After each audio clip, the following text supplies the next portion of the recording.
시간이 되었습니다. 함께 영접송 찬양하시도록 하겠습니다.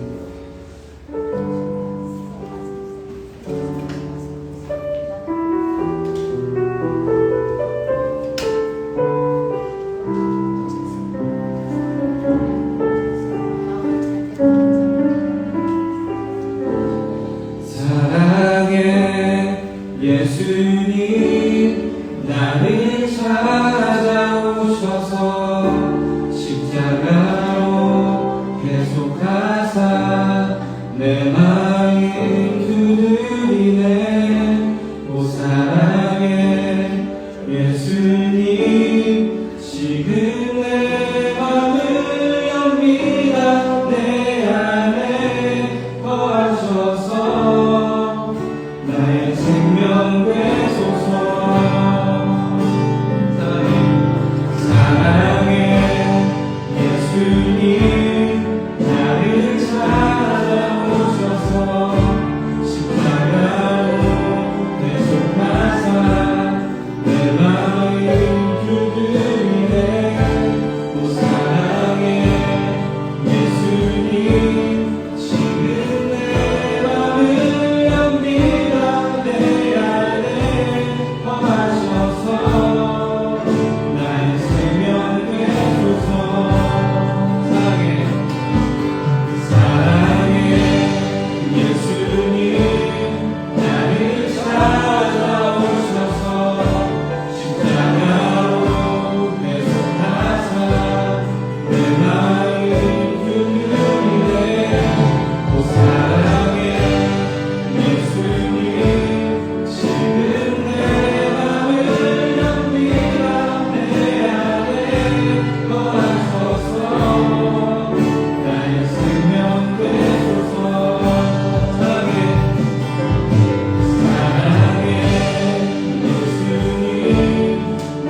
네, 이번 달 저희가 예수님에 대해서 계속 배우고 있는데요. 이렇게 예수 그리스도의 사랑으로 우리가 하나님의 자녀가 되었으면 여러분 다들 믿으십니까? 네. SFC 이제 수련회 찬양 인도를 맡게 되고 SFC의 본문이 로마서여서 준비하면서 로마서를 공부하고 이렇게 인도를 준비하고 있는데요. 하나님의 자녀된 우리 그리스도인이 우리가 살아가는 그런 하루하루를 담대하게 살아갈 수 있는 두 가지 확신에 대해서 로마서에서 이야기하고 있어서 그 두 가지를 소개하려고 합니다. 첫 번째 확신은 우리가 모르는 것 가운데 도움을 받고 있다는 것입니다. 말씀 해주시겠어요?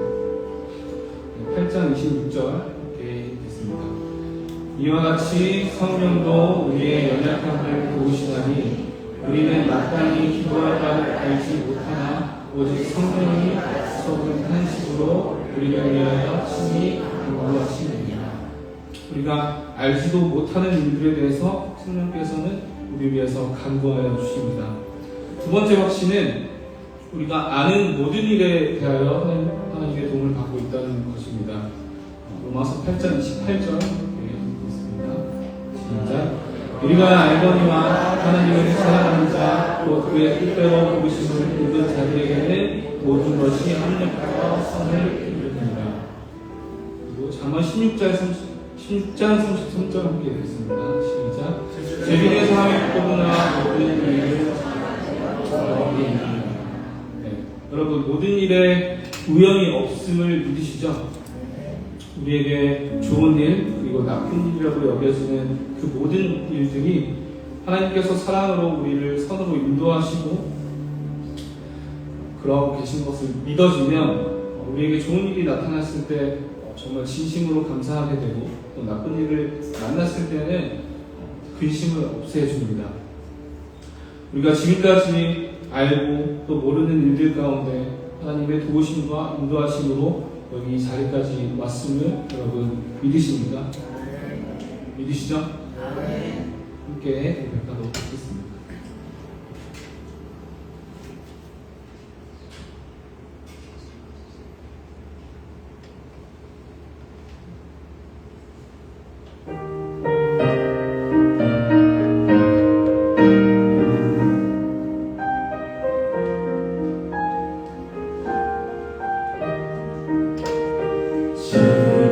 지금까지 지내온 것 주의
우리가 모르는 것과 또 우리가 아는 것, 이 모든 것들을 하나님께서 기도와 간구로 우리를 도우시고 은혜 가운데 인도하신다는 사실을 여러분 믿으시고 또 한 주간 담대하게 담담하게 그렇게 살아가시기를 바랍니다. 이렇게 감사하신 하나님께서 모든 것을 합력하여서 이루시고자 하신 그 선은 우리를 하나님의 형상을 닮은 존재로 그렇게 만든다는 것입니다. 이 큰 놀라운 은혜를 가지고 여러분 어떤 방향을 가지고 삶을 정해놓고 또 믿고 계신지 다시 한번 생각해 보셨으면 좋겠습니다. 단순하게 우리에게 어려운 일이 생겼을 때 내가 근심을 심하게 하고 있다면 우리가 진짜 크고 놀라우신 하나님을 믿는 것인지 그 일로 겪게 되는 나오는 그런 이야기에 그것들을 정말 믿고 있는지를 다시 한번 생각해 보셨으면 좋겠습니다. 이 시간 우리 함께 고백할 건데요. 내가 주님께 나의 기쁨을 위해서 원하고 강구했던 그런 것들을 내려놓고 또 현실에 두려움이 나를 압박해서 그 두려움을 믿었던 내 자신을 내려놓고 가장 크신 가장 높으신 하나님께 내가 원하는 것이 바로 그 주님의 기쁨 되는 것이 되길 원한다고 이 시간 마음을 담아서 이렇게 간절히 고백하도록 하겠습니다.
주의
한 주간 살아가실 때 우리가 알지 못하는 것과 또 아는 것, 이 모든 것들을 기도로 강구하시는, 은혜로 인도하시는 하나님을 믿고 한 주간 살아가실 때 내가 원하는 그 삶의 방향을 내려놓으시고, 내가 원하는 그 욕심을 내려놓으시고, 이 모든 것을 충족하게 하여 주시고 이끌어 주시는 하나님을 믿고 담대함으로 내가 주님의 기쁨되는 그런 삶을 살겠다고 매일매일 그렇게 다짐하시면서 그리스도인다운 삶을 살아내시는 우리 모든 성도님들이 되었으면 좋겠습니다.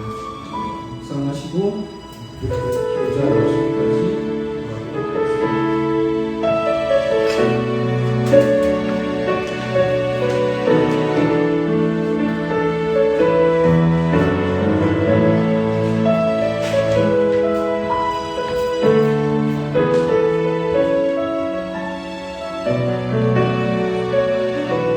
기도드리겠습니다. 하나님 아버지, 하나님의 사랑으로 하나님 자녀로 살게 하시고 하나님의 은혜를 누리게 하심을 감사드립니다. 구약부터 말씀하신 주님이 오늘 우리에게도 주님이심을 말씀하시고 주님을 믿으라고 따라오라고 말씀하심을 감사드립니다. 그러나 나의 모습을 보고 낙심하고 상한 환경 앞에 소망을 놓칠 때도 있습니다.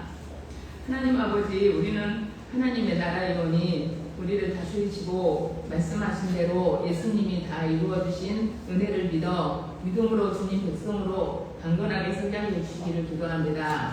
하나님, 우리 두루교회가 여름 행사를 시작합니다. 청년 수련회에 인지하여 주셔서 주님을 따르는 우리 청년들이 주님이 가르쳐 주시는 길을 선택하며 또 살아가고 우리 청년들을 통해 주의 복음이 잘 이어 자라도록 인도해 주시기를 기도드립니다. 하나님 아버지, 이 시간 말씀 선포하시는 담임 목사님 영육간에 강건하게 하시고 하나님 말씀 온전히 선포되어지게 하시며 또한 우리 듣는 모든 성도들 가운데 긍휼을 베풀어 주셔서 하나님 말씀 바르게 듣고 바르게 순종하고 바르게 해석하고 삶을 통해 하나님의 사랑을 바르게 선포하도록 성령 하나님 충만하여 주시기를 기도합니다. 하나님, 마음의 몸과 마음의 아픔, 몸의 아픔으로 힘든 시간을 지나가고 있는 성도들에게 주님의 특별하신 은혜로 안아주시고 위로해 주시기를 기도드립니다. 감사드리며 예수님 이름으로 기도드립니다. 아멘.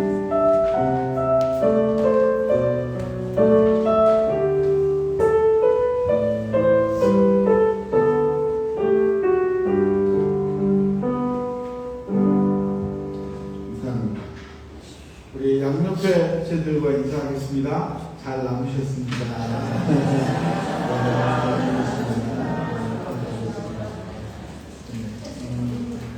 끝까지 남은 분들 목표 감사합니다.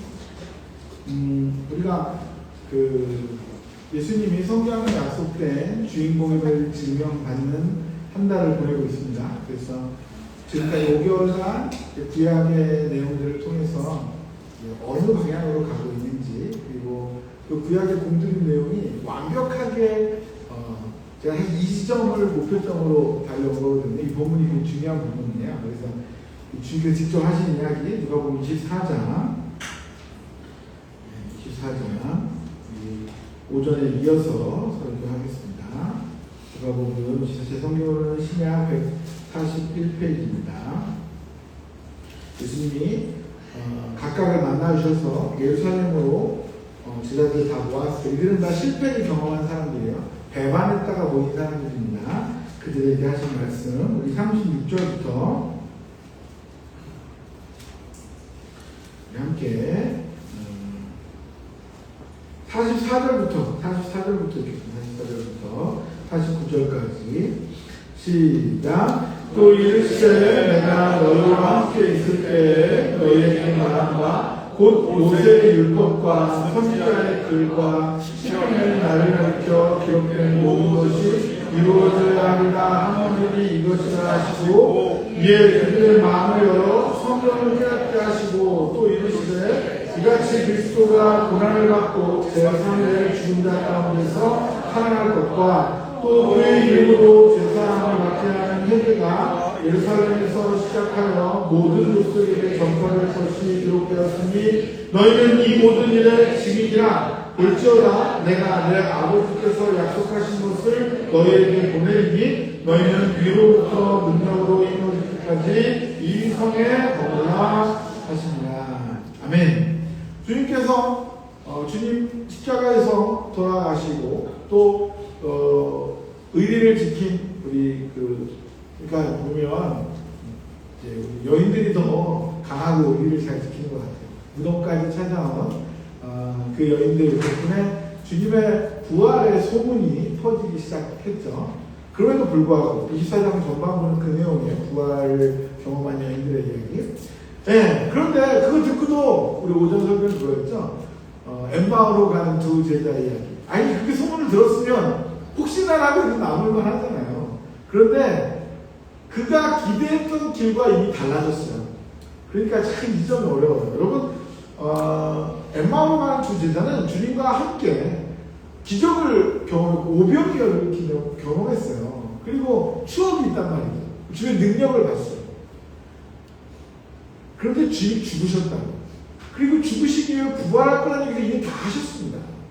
그런데 그의 기대와 차이가 나요. 그가 원하는 길이 아닙니다. 그러니까 그 소문은 다 알고 있었지만 그는 엠마오로 돌아갑니다. 슬픔 가운데. 그 슬픔은 주님과 추억과 주의 죽음 앞에 그의 인생의 어떤 큰 슬픔이기도 하지만 동시에 불안함이기도 하고요. 복잡한 마음이에요. 그런데 여러분 이 사람의 모습이 전 이번에 말씀 묵상하면서 진짜 많은 생각이 들었어요. 다 아는 사람이잖아요.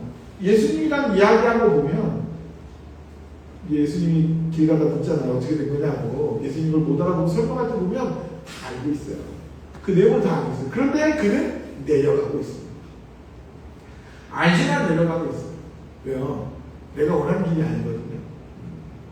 난 예수 쫓아가서 높아지고 싶었고, 난 예수님 쫓아가서 예수님 왕 됐을 때 한 자리 하고 싶었고, 먹고 사는 문제 해결하고 싶었고, 그런 기대와 주님이 죽음과 고난의 그 이야기와 그 길과 또한 그 생명은 더 이상 엠마오로 가던 그 두 제자의 마음에는 쫓아가고 싶지 않고 계속 남아있고 싶지 않은 길이었어요.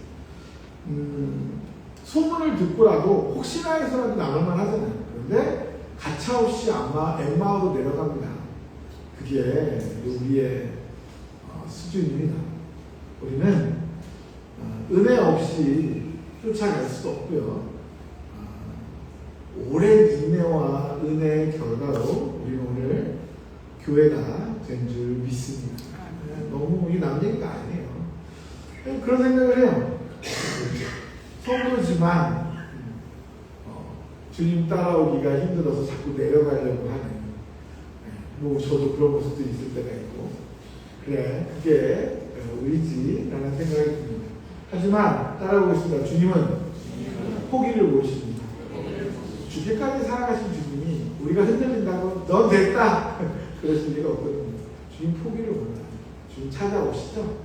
찾아오셔서 공들여서 가구를 바꿔가면서 설득하시는. 그래서 그 얘기 좀 무슨 얘기 하는 거예요? 하고 이렇게 이야기하시면서 결국은 주님이 하시는 것은 구약의 모든 내용이 예수님에 대한 것을 증명합니다. 예수님이 직접 할 수 있는 이야기는 얼마나 많아요. 그런데 주님이 하신 이야기는 성경 설명하는 거예요. 그런데 그 성경을 설명할 때 심장이 뜨거워지지 않았냐? 그들이 그 성경 설명을 듣고 변화되리라. 그러니까 우리의 예배가 얼마나 중요한지 주님의 공식적인 방식, 확실한 방식을 정확히 이해해야 돼요. 아무리 영역이 세도 주님만 하겠습니까? 그러니까 말씀 외의 것들로 자꾸 쓰고 보려고 하면 안 돼요. 주님도 그 당시 구약 성경 가지고 자신을 증명했어요. 공들여 찾아와서 하신 일이 그거였어요. 우리에게 명확하게 이 교회와 주의 백성을 인도하는 방식을 설명하는 거예요. 말씀이 우리의 진정한 양식이라는 것을 증명합니다. 오늘 그 추억들을 가지고 경험한 사람들이 다 도망갔다가 다시 모였어요. 각자의 부활하신 주님을 만나서 모였습니다. 그러니까 뭐 다들 내가 말이지 막 이야기하고 정신없는 시기예요. 그런데 그 공동체 앞에 주님이 다시 나타나십니다. 그리고 뭐라고 말하냐면 44절 한 번 더 읽겠습니다. 시작. 또 이르시되 내가 너희와 함께 있을 때 너희에게 말한 바 곧 모세의 율법과 선지자의 글과 시편의 나를 가리켜 기록된 모든 것이 이루어져야 하는 한 말이 이것이다. 예, 절대 우리 잊지 말아야 될 주제입니다. 5개월의 열매입니다. 우리가 5개월 동안 처음 첫 달에 2월에 토라에서 듣고 살자라는 주제를 뭘 들어야 되나? 따라합시다. 기록된 하나님의 말씀을 들어야 합니다. 네, 그게 토라예요. 창세기, 출애굽기, 레위기, 신명기 기록된 하나님의 말씀. 모세를 통해서 기록된 모세오경, 모세글 또는 율법서 다 같은 의미입니다. 헌법 같은 거, 이스라엘이 어떻게 시작됐는지, 하나님이 이를 향한 뜻과 이스라엘의 은혜를 입은 이유, 그리고 그들이 지켜야 할 법, 언약, 가장 중요한 기준점들이 거기에 다 담겨 있어요. 모세오경입니다. 예, 그 모세오경이 헌법 같은 거예요. 이스라엘의 출발점이고 하나님 나라의 근거예요. 그리고 그 토라를 들고 이스라엘에서는 그 토라 기록된 하나님의 말씀을 보고 그 언약을 지키며 살아가는 사람들입니다. 그런데 안타깝지만 구약 이스라엘은 제대로 지킨 적이 없습니다. 이스라엘은 매번 실패해요. 그러니까 하나님께서 포기하지 않고 또 누구를 보내시죠? 누구를 보내시죠? 2달 했는데 누구를 보내시죠? 선지자들을 보내시죠. 선지자 중에 일이 너무 많으니까 지금 누구인지 고민하는 얘기를 못하실 거죠? 여러 선지자들을 보내시죠. 그래서 3월과 4월에는 따라합시다. 적용된 하나님의 말씀을. 네. 그들의 기준은 말하지 않아도 기준은 무조건 토라예요. 율법서예요. 율법에 있는 내용을 가지고 복과 저주. 이렇게 살면 안 되지. 이렇게 살아야지. 그래서 구약 성경의 모든 전제는 토라입니다. 율법입니다. 모세오경이에요. 그거 가지고 선지자들이 적용합니다. 어찌 보면 지금 설교하는 역할은 선지자와 닮아 있어. 하나님의 말씀을 적용시키는 거예요. 토라를 선지자들이 적용시켜서 구체적으로 삶의 방향 가운데 이방인을 따라가고 다른 나라를 따라갈 때 그러면 안 된다고. 우리는 하나님 나라라고 하나님 법을 따라야 된다고 그들에게 토라를 적용시켜줍니다. 그것이 선지자예요. 그래서 2월, 3월, 4월 2달에 걸쳐서 수선지서, 대선지서 두 그룹의 선지서를 배웠어요. 그리고 하나님의 기록된 말씀을 읽고 그리고 적용된 선지자의 설교를 듣고 그 다음에 하나님의 말씀을 읽고 들으며 살았던 사람들이 맞아 하나님은 좋은 분이야 라고 하나님을 찬양한 내용, 그게 시편입니다. 그 은혜를 믿고 살아가는 사람들의 고백. 내가 살아보니까 인생에서 진짜 중요한 건 이거더라. 전도서예요. 삶의 지혜가, 신자의 삶의 지혜가 필요해. 관찰해서 보니까 지혜가 이런 거야. 그것이 자문입니다. 그렇게 우리들의 고백. 놀랍게도 그걸 성경이 감동해요. 성경으로 포함시켰어요. 그래서 구약을 요약하면 따라합시다. 모세의 글과 선지자의 글과 시편들이 다 이 모든 구약의 내용들이 다 어디로 향해 있습니까? 예수님. 바로 그 얘기예요. 또 이르시되 내가 너희와 함께 있을 때 너희에게 말한 것 모세의 율법과 선지자의 글과 시편이 나를 가리켜, 예수님이 하신 말씀입니다. 나를 가리켜 기록된 모든 것이 이루어져야 한 말이 바로 지금 여기 이곳이라고. 구약의 모든 내용들은 예수님을 통해 완성되는 줄 믿습니다. 성취되는 줄 믿습니다.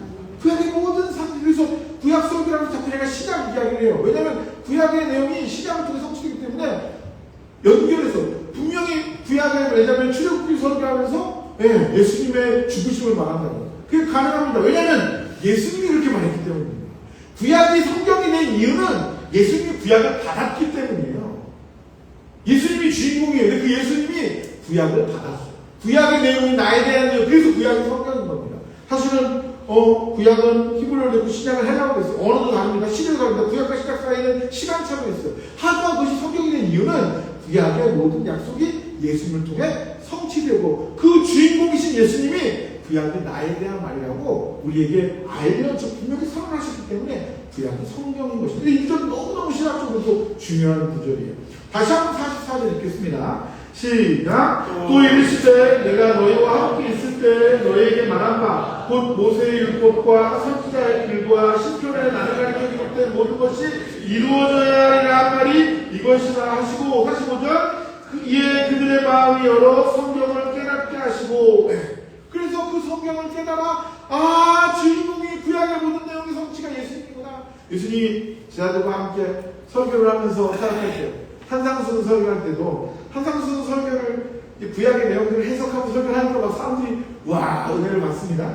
그런데 어떤 오해를 하냐면 구약의 내용이 다 뒤엎어지고 새로운 내용인가 보다. 왜냐하면 당시에 구약을 가르치던 그 사람들 그러니까 뭐 서기관이나 바리새인들이 구약을 성경의 의도대로 가르친 것이 아니라 자기의 의를 위해 가르쳤기 때문에 가르침이 적당치 않았어요. 그러니까 주님의 가르침과 당시의 종교의 지도자들의 가르침이 너무 차이가 난 거예요. 그러니까 어떻게 생각하시냐면 새로운 이야기구나, 이거 반대되는 이야기구나 이렇게 오해할까봐 주님께서 명확히 말합니다.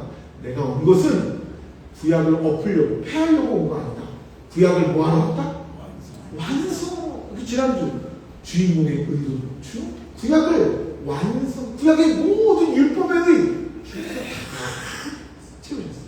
그리고 구약의 율법에 어긋난 인생의 실패와 좌절과 부족과 은혜에도 불구하고 등 돌린 우리의 수많은 그런 죄악의 모습들 그 모든 내용을 주께서 감당하여 대신 죽음으로 그 의를 채우셨어요. 생명으로 승리하셨어요. 46절입니다. 읽겠습니다. 시작. 또 이르시되 이같이 그리스도가 고난을 받고 제3일에 죽은 자 가운데서 살아날 것과 또 그의 이름으로 제사함을 받게 하는 회개가 예루살렘에서 시작하여 모든 족속에게 전파될 것이 기록되었으니 너희는 이 모든 일의 증인이다. 이제 오늘 오후 설교의 핵심은 이겁니다. 주님의 부탁, 주인공의 부탁, 증인된 삶에 대해서 이야기할 거예요. 주님이 다 한 거예요. 주님이 다 이뤘습니다. 구약의 모든 의, 우리의 죄악 다 해결했어요. 100이 된 거예요. 그러니까 우리가 오해하지 말고 이렇게 주의 죽으심으로 우리가 죄가 없어져서 제로 베이스, 0이 된 게 아닙니다. 모든 의를 행해서 100이 된 거예요.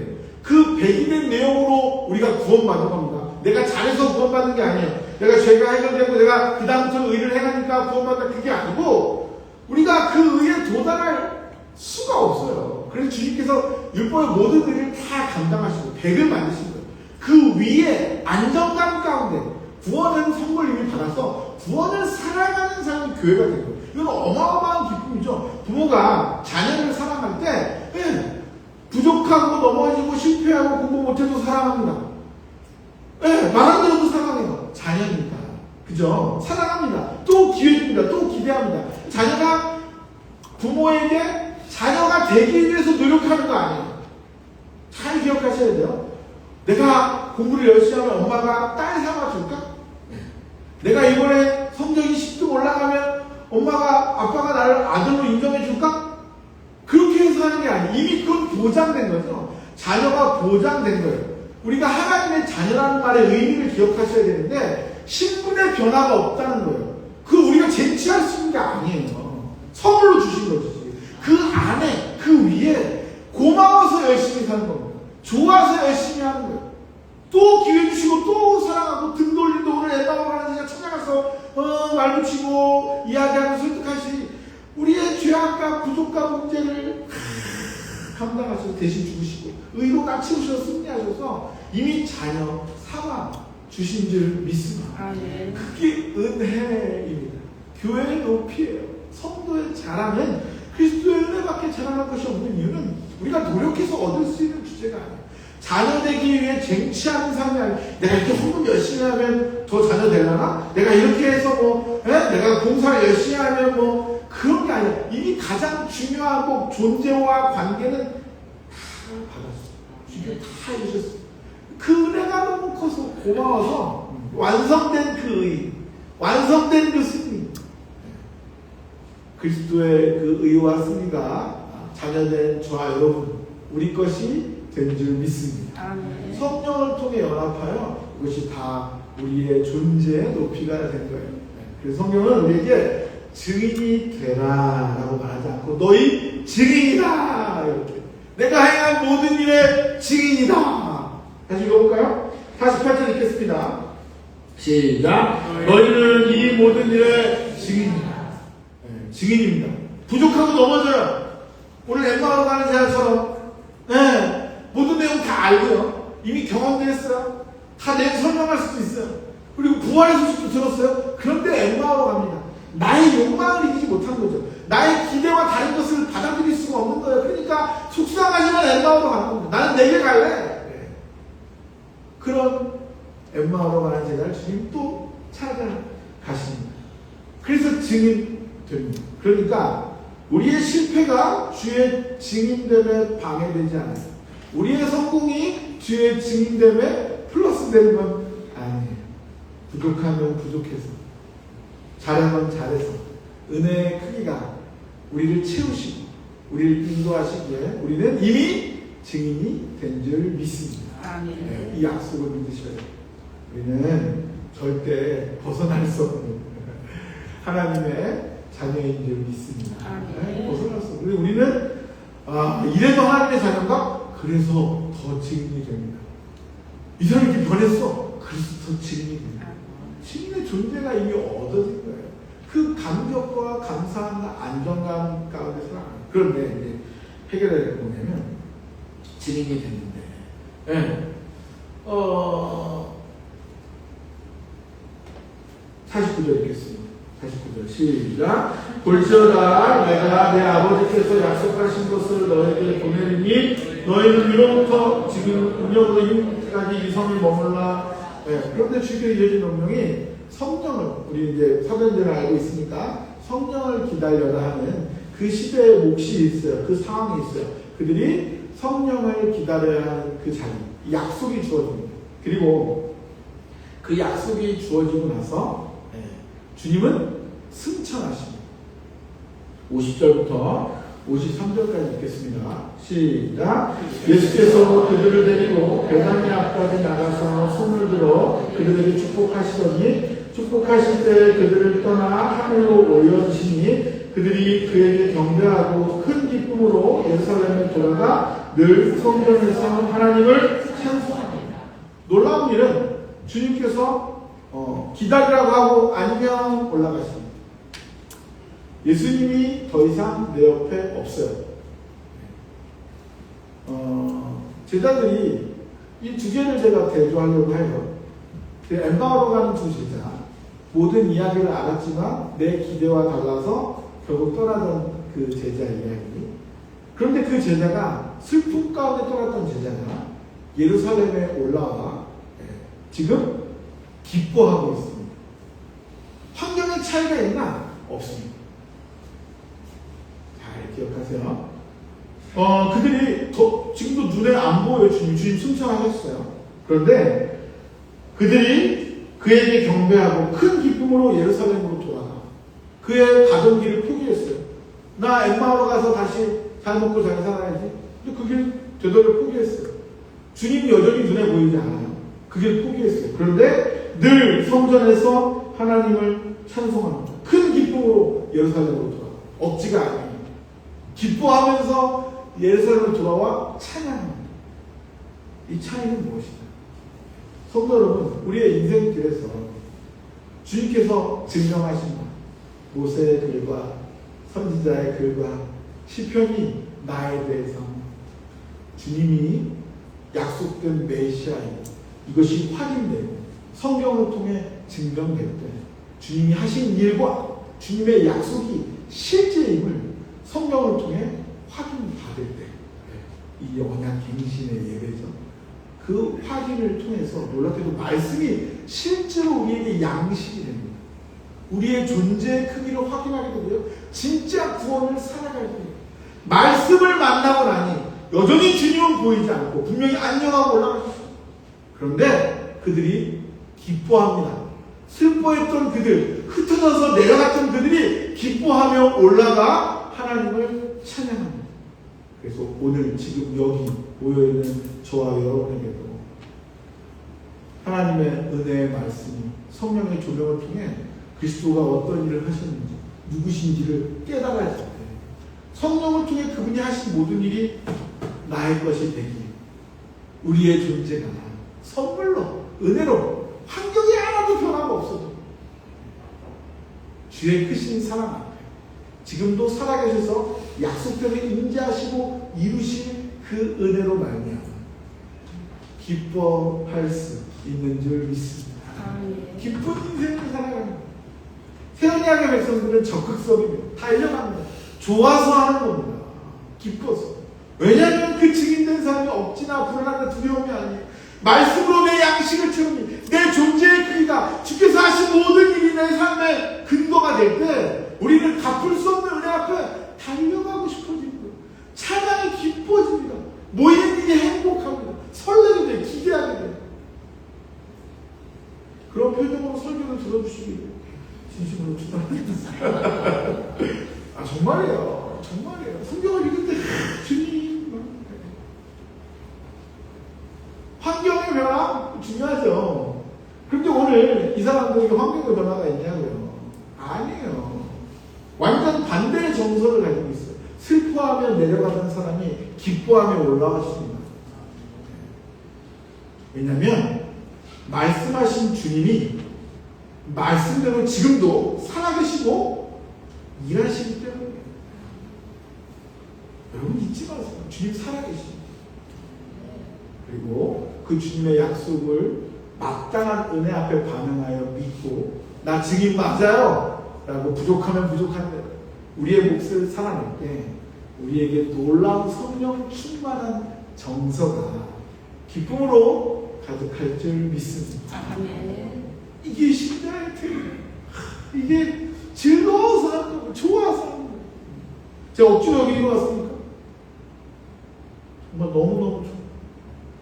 성경을 읽고 주의 약속을 확인할 때마다 와 내가 뭐라고 제가 목회에 항상 나 같은 사람 목사가 될 수 있나 굳이 내가 필요한가 고민할 때 하나님께서 저에게 아직도 그 자리를 잊지 못해 제가 항상 기도하는 자리가 있어요. 우리 신학교에서 하나님 그 한국교회 기독교가 많은데 저도 못 쓸 필요가 있어요. 제가 도움이 되나요? 기도하는 중에 말씀을 통해서 만나주셨어요. 마태복음 28장 마지막 절 네가 세례를 주고 지키도록 가르쳐라. 그러면 내가 너와 함께하라. 주님께서 복음을 전하는 삶 가운데 함께 하시겠다는 그 약속이 되게 주어졌어요. 네, 약속이 제 인생을 바꿨어요. 주님 약속 지키시는 거거든요. 그러니까 그날부터는 나의 부족이나 문제가 중요하지 않아요. 내가 그 일을 하면 하나님 함께하고 누리겠다고 주께서 약속하셨습니다. 한 번도 그 이후에 고민한 일이 없어요.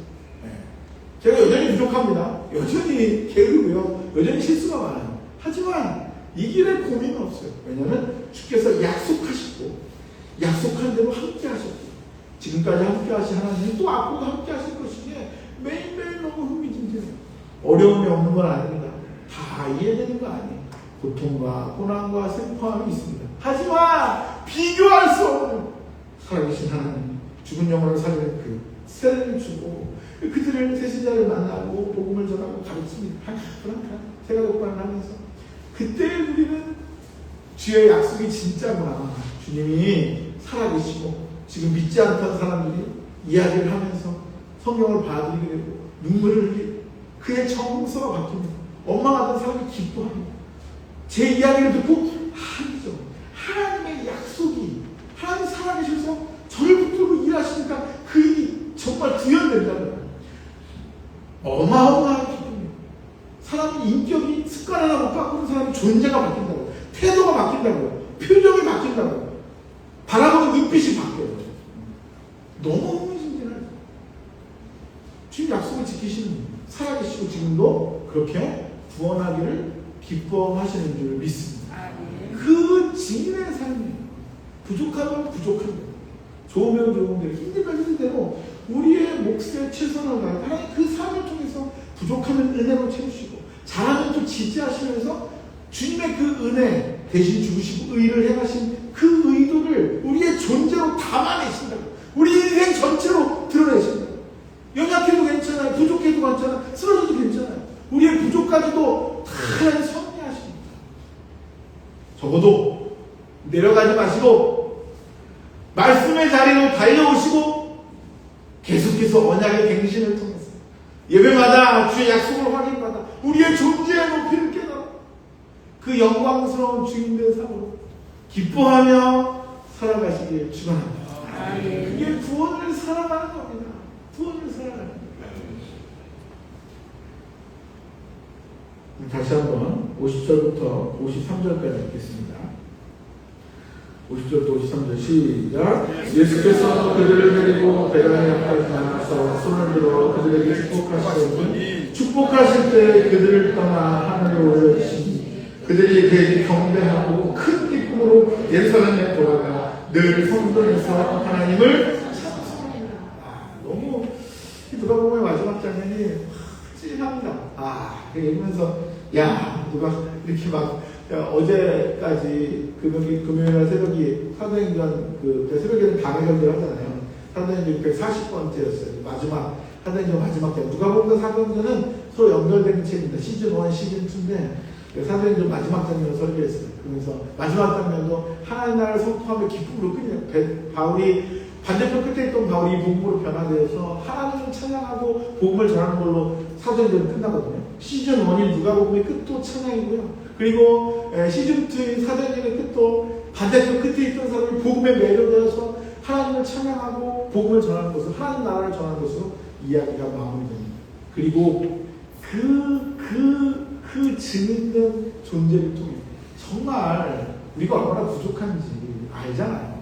그런데 부족한 우리를 붙들고 하나님의 어마어마한 실력이 그 의가 그 죄값을 지불한 사랑이 우리를 붙들고 교회로 만드시고 교회답게 인도해서 2000년이 지난 지금 여기까지 교회가 된 줄 믿습니다. 우리가 증인 맞죠? 부흥교회가 증거 맞아. 그 사람 잘 안 변하잖아요. 저도 얼마나 고집스러운지 몰라요. 그런데 그런 우리를 데리고 여기까지 이어오셨어요. 이제 우리 차례입니다. 우리를 통해 이어가실 줄 믿습니다. 이제 우리 차례예요. 부족하면 부족한 대로 은혜로 채워주실 거예요. 잘하면 잘하는 게 지지해 주실 거예요. 제발 바라기는 이 은혜를 자랑해야 되는데 우리 사탄이 열심히 하는 사람들이 어떤 욕을 하냐면 다시 세수의 방법에 당시에 유대인들이 했던 실수들이에요. 난 율법을 지키고 3번이나 금식하고 말이죠.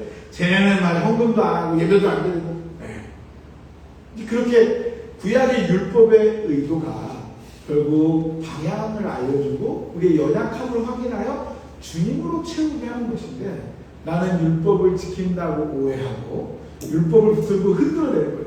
칼자루 내가 지고 있는 거예요. 넌 틀렸어. 네.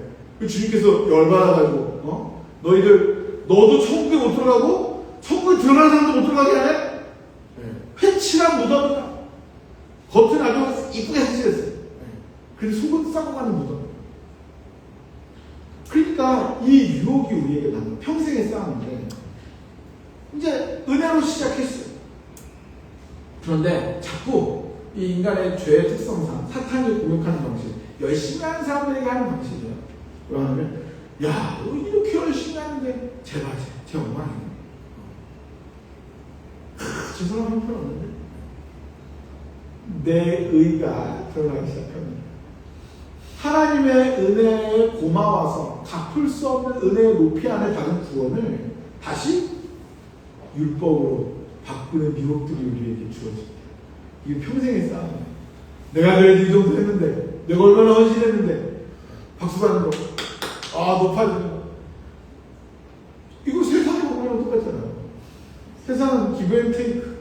내가 한 만큼 노력한 만큼 대가받고 박수받고 존경받고 인정받고 세상의 이야기는 그럴 수 있어요.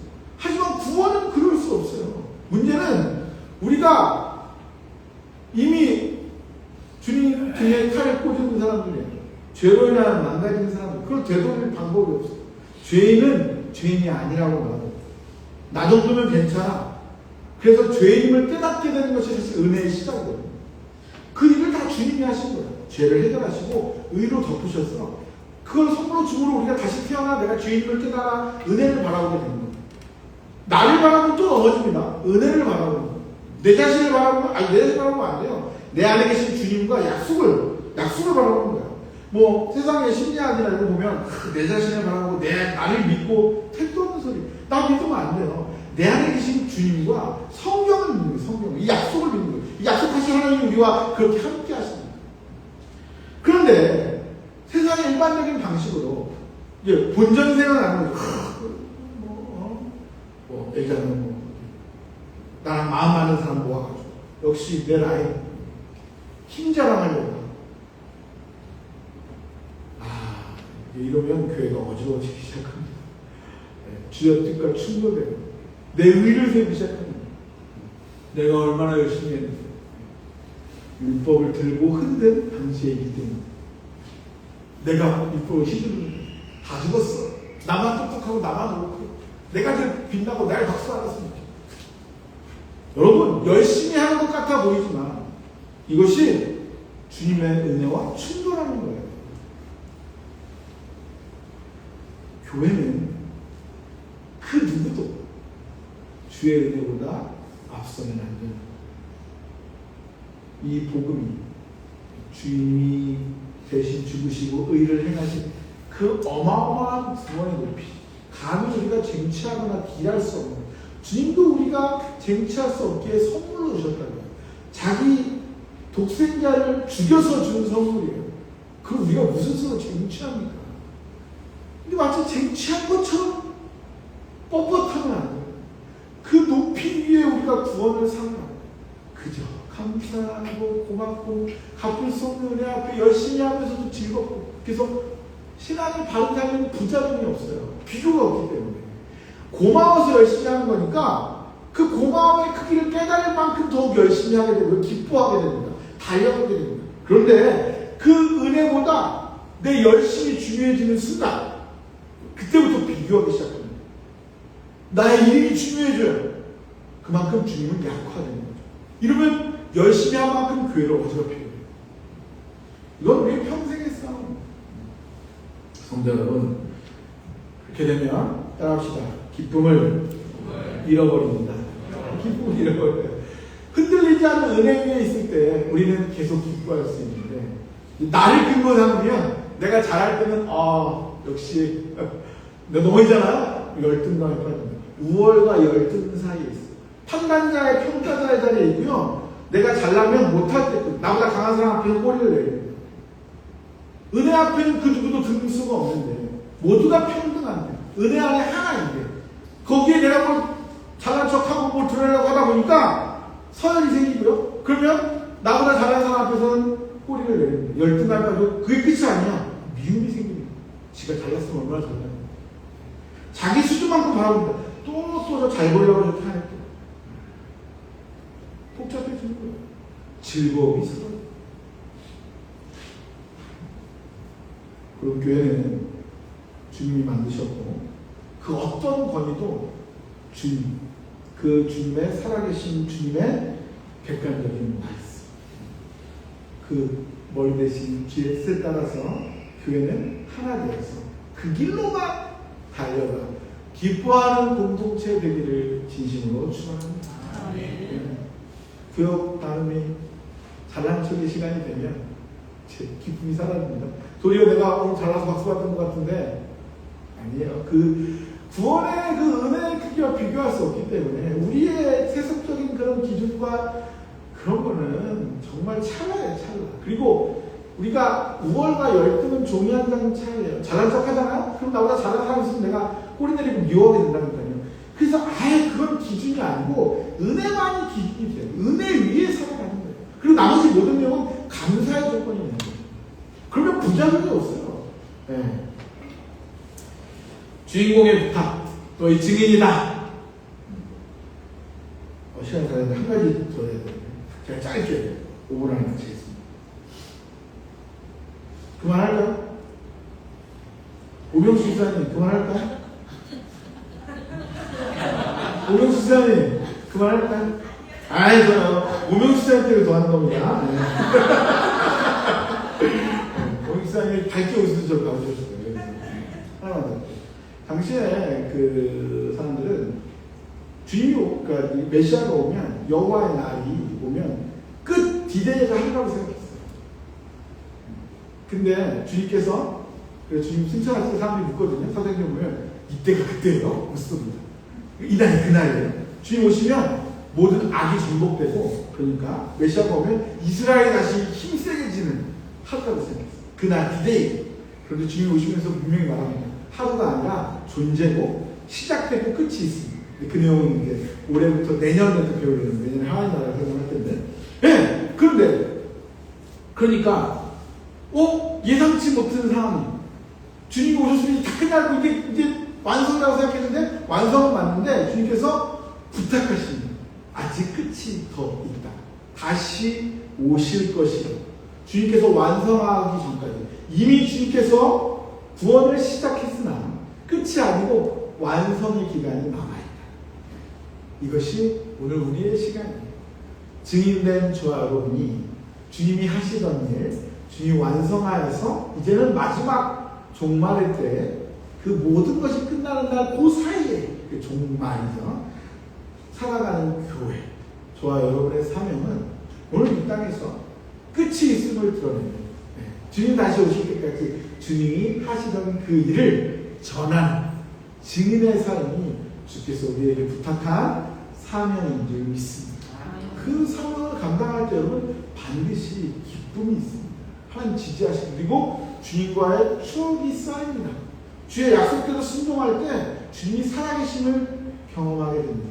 제가 목회의 길을 계속 갈 수 있는 유일한 이유예요. 주께서 계속 증진케 해주십니다. 확인시켜줘요. 쓰러지고 넘어지고 부족하지만 약속대로 말씀을 전하고 구원을 살아갈 때 와, 주님 살아계시는구나. 나와 함께 하시는구나. 오늘 우리는 그 증인의 삶을 살아가며 주님과의 추억이 계속 쌓이는 증진된 모습으로 주님 다시 만날 그날까지 구원을 살아가게 되는 줄 믿습니다. 이 교회, 이 혜택을 누립시다. 이 혜택, 영원으로 향하는 혜택. 예수님께서 부자가 됐다. 그건 찰나고요. 우리 영원으로 향하는 혜택. 진짜 혜택. 죽어서도 같이 가져가는 그 추억. 그런 구원을 사랑하는 무릉교회 계속 자라나는 저 여러분의 존재 되기를 진심으로 축원합니다. 주의 부탁이며 동시에 축복입니다. 기도하겠습니다. 좋으신 아버지, 주인공을 배웁니다. 다 성취해 주시고 남겨주셨습니다. 우리에게 누리라고, 경험하라고, 우리의 것이 되게 하라고. 이 놀라운 혜택이 우리의 세속적 가치를 뚫고 이기는 그 약속을 믿고 살아갈 때 우리에게 주어지는 흥미진진한 인생. 때로는 고난과 어려움과 시대의 아픔들이 있지만 그 약속하신 주님이 지금도 살아계시고 우리를 붙들고 역사를 진행하시기에 우리가 그 약속을 믿고 그 은혜 안에 살아갈 때 부족하지만 우리의 삶을 통해 놀라운 구원의 역사를 써 나가실 줄 믿습니다. 적어도 이런 시행착오를 확인한 사람답게 믿지 않고 실망하여 내려갈 것이 아니라 더욱 주님 원하신 자리로 달려가서 매번 언약 갱신을 통해 살아계신 하나님의 약속을 경험하고 우리의 승리로 맛보며 그렇게 이어서 자라는 좋은 인생, 진짜 인생, 구원을 살아가는 모든 부흥교회 여기 모인 성도들 되게 하여 주실 줄 믿습니다. 우리에게 천사도 응모할 만한 놀라운 복을 허락하시고 지금도 지지하시며 이루어 가시고 좋으신 예수님 이름으로 기도드립니다. 축도하겠습니다. 예수 그리스도의 은혜와 하나님의 사랑과 성령의 사귐이 말씀을 듣고 성경을 통해 증명된 예수 그리스도의 모든 사명들이 사역들이 우리의 것이 되었고 이제 우리가 그 구원의 높이 어울리는 삶으로 살아가 증인으로 더욱 자라나기를 그렇게 이어가기를 소망하는 여기 모인 모든 성도들과 또한 혜택을 이어갈 우리의 가정과 우리의 사역들과 사명들 위해 우리가 써나갈 놀라운 구원 역사 위에 이제부터 영원히 함께 하실지어다.